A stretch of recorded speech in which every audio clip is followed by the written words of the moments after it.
Assalamu alaikum grade 9. I hope you all are fine. Today we will learn about some types of matrices. So first is row matrix. A matrix is called a row matrix if it has only one row. ऐसा matrix जिसकी सिर्फ एक ही रो होगी उसे हम row matrix कहेंगे. For example the matrix M is equal to 2 minus 1 7 is a row matrix of order 1 by 3. Why? Because it has only one row and 3 columns. It doesn't matter it has how many columns. Columns ज़्यादा और कम हो सकते हैं लेकिन रो एक ही होनी चाहिए in a row matrix. Second is column matrix. A matrix is called a column matrix if it has only one column. अगर किसी मैट्रिक्स में सिर्फ एक ही कॉलम होगा तो उसे हम क्या कहेंगे? Column matrix. उसमें रो ज़्यादा हो सकती हैं लेकिन कॉलम एक ही होना चाहिए. For example M is equal to 1 and 0. It has only one column and two matrices or two rows. So this is called column matrix. Number third is rectangular matrix. A matrix M is called rectangular if the numbers of rows of M is not equal to number of rows of columns of M.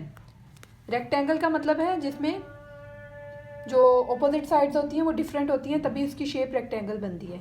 इसी तरह rectangular matrix में number of columns and number of rows should be different. वो equal नहीं होने चाहिए. For example, this matrix A, it has 2 columns and 3 rows. So this is a rectangular matrix. Number 4th is square matrix. A matrix is called a square matrix if its numbers of rows is equal to its numbers of columns. अब square में 4 sides equal होती हैं. इसी तरह square matrix में numbers of rows and numbers of columns should be equal in number. तो इसका order क्या होगा? 2 by 2, 3 by 3, 4 by 4, 5 by 5. तो ऐसे matrix का order जो है उसमें number of rows और number of columns हमेशा same होंगे. Number 5th is null or zero matrix. A matrix M is called a null or zero matrix if each of its entries is zero. ऐसा matrix जिसमें सारी entry zero होंगी उसे हम कहेंगे null matrix. It doesn't matter कि वो कितनी रोज हैं कितने कॉलम्स हैं उसमें सारी एंट्री ज़ीरो होनी चाहिए. So these are null matrix. ये नल मैट्रिक्स जो हैं ये स्क्वायर मैट्रिक्स भी हो सकते हैं.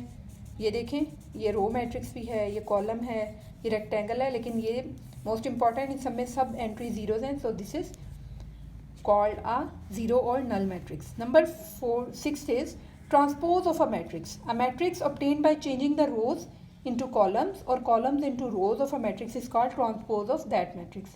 If A is a matrix then its transpose is denoted by AT.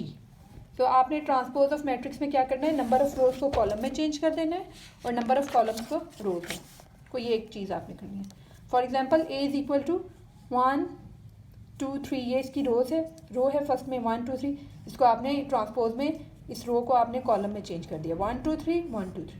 Then 2 1 0 2 1 0 -1 4 -2 -1 4 -2. तो आपने नंबर ऑफ रोज को नंबर ऑफ कॉलम में चेंज कर देना है ए ट्रांसपोज में. If a matrix A is of order 2 by 3 then order of its transpose is 3 by 2. जब आपने रोज को कॉलम में चेंज किया तो इसका ऑर्डर भी चेंज हो जाएगा. Number 7th is negative of a matrix. Let A be a matrix then its negative minus A is obtained by changing the signs of all the entries of A. अब आपने अगर किसी matrix को negative में change करना है तो आपने उसके साइंस चेंज कर देने तमाम एंट्रीज के. For example this is 1 -2 3 and 4.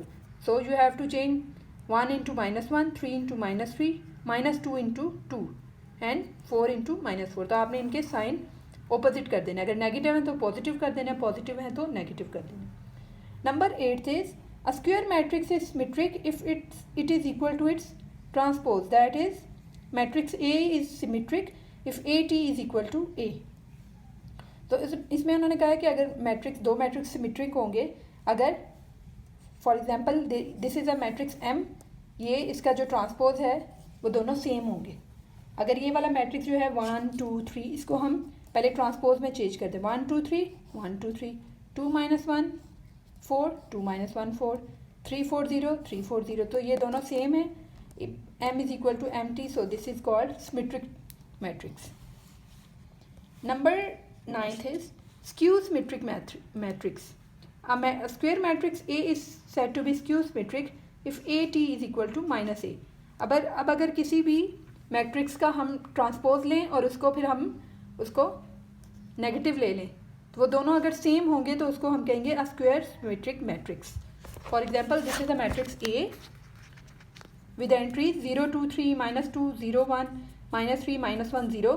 तो हम पहले इसका A ट्रांसपोज लेंगे और उसके बाद हम इसका नेगेटिव लेंगे। अगर वो दोनों सेम आ रहे हैं तो this is called skew symmetric matrix.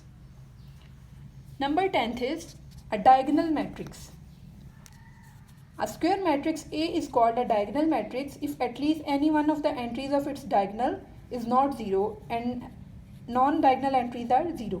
अच्छा, उन्होंने कहा इसकी डायगोनल की एटलीस्ट वन एंट्री जो है वो नॉन ज़ीरो होनी चाहिए, वो ज़ीरो नहीं होनी चाहिए, और जो बाकी में एंट्रीज हैं डायगोनल में ये आ जाएगी, जिसमें ये 1 2 3 1 2 2 0 1 3। A square matrix A is called a diagonal matrix if at least any one of the entries of its diagonal is not zero। सिर्फ एटलीस्ट वन जो है एंट्री वो जो है वो नॉट ज़ीरो होनी चाहिए, और जो बाकी हैं एंट्रीज वो नॉन ज़ीरो होनी चाहिए, सॉरी ज़ीरो होनी चाहिए। ठीक है, like A is equal to 1 0 0 0 2 0 0 0 3। तो यहाँ पे जो डायगोनल एंट्रीज है वो ज़ीरो नहीं है और बाकी जो हैं वो ज़ीरो हैं। इसमें भी एटलीस्ट वन एंट्री जो है वो ज़ीरो है, बाकी सारी नॉन ज़ीरो है। Scalar matrix. A diagonal matrix is called a scalar matrix if all the diagonal entries are same and non-zero। अगर ये सारी diagonal entries same होंगी और ज़ीरो नहीं होंगी तो इसको हम क्या कहेंगे, scalar matrix. For example this matrix, इसमें जितनी भी diagonal entries हैं वो सारी 2 हैं, ज़ीरो नहीं हैं और सेम हैं, सो this is called scalar matrix. Number 12th is identity matrix. A diagonal matrix is called identity or unit matrix if all the diagonal entries are 1। अगर तमाम डायगोनल एंट्रीज 1 होंगी तो इसको हम क्या कहेंगे, आइडेंटिटी मैट्रिक्स। जैसे स्केलर मैट्रिक्स में सारी एंट्रीज जो हैं वो ज़ीरो नहीं होनी चाहिए बल्कि सेम होनी चाहिए, तो उसको हम क्या कहेंगे, स्केलर। इसी तरह आइडेंटिटी मैट्रिक्स में सारी डायगोनल एंट्रीज क्या होनी चाहिए, 1 होनी चाहिए। Okay, this is exercise number 1.2 which is very simple and easy. आपको जो मैंने पीछे सारी टाइप्स ऑफ डायगोनल मैट्रिसेस पढ़ाए हैं, आपने उसको देखते हुए इन सबको सॉल्व करना है। So today we will solve question number 1 2 and 3। First is from the following matrices identify unit matrices, row matrices, column matrices and null matrices. तो आपने देखना है कि इसमें से कॉलम मैट्रिसेस कौन सा है, रो कौन सा है, और ये first A is equal to all entries are zero, so this is null matrix. ऐसा मैट्रिक्स जिसमें सारी एंट्री जीरो होती हैं उसे हम क्या कहते हैं, null matrix. Second is B is equal to 2 3 4, so this is called row matrix। why? because it has only one row, इसमें एक ही रो है, this is called row matrix। C is a column matrix। D is identity matrix, इसमें diagonal की entries क्या हैं, 1 है। E is equal to 0, तो ये भी एक नल मैट्रिक्स है क्योंकि इसमें भी सारी एंट्रीज 0 हैं। F is equal to column matrix, इसमें ओनली 1 कॉलम है और 3 रोज हैं। From the following matrices identify, इसी तरह आपने क्वेश्चन नंबर 2 में भी सारी आइडेंटिफाई करनी है। Number 3 is also same, from the following matrices identify diagonal, scalar and unit matrices. ठीक है, ये भी आपने पीछे से आपने हेल्प ले लेनी है जो मैंने आपको पढ़ाया है और इसको आपने सॉल्व करना है अपनी नोटबुक्स के ऊपर। सो this is your homework for today, exercise number 1.2, question number 1 2 and 3। जज़ाकल्लाह।